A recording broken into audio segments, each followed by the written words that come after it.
तव्हांखे अंग्रेज़ी त अचे ई थी ऐं सिंधी ॻाल्हाइण जो शौक़ु अथव? So, now let's learn to talk in Sindhi. English to Sindhi made easy.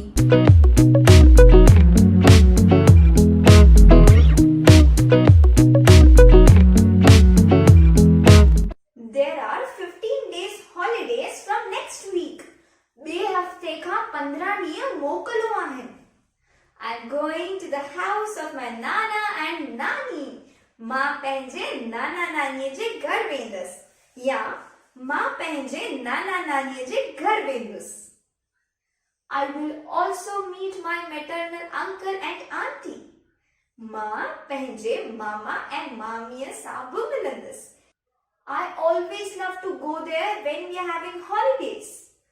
मां हमेशा मोकलुनि में उते वञणु पसंदि कंदी आहियां या मां हमेशा मोकलुनि में उते वञणु पसंदि कंदो आहियां.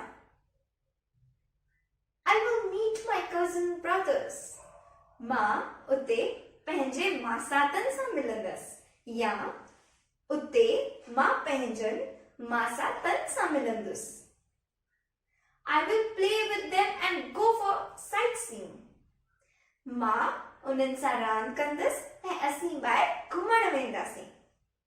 मां उन्हनि सां रांदि कंदुसि ऐं असीं ॿाहिरि घुमण वेंदासीं. We shall go to watch movies. असीं फिल्मूं ॾिसण वेंदासीं.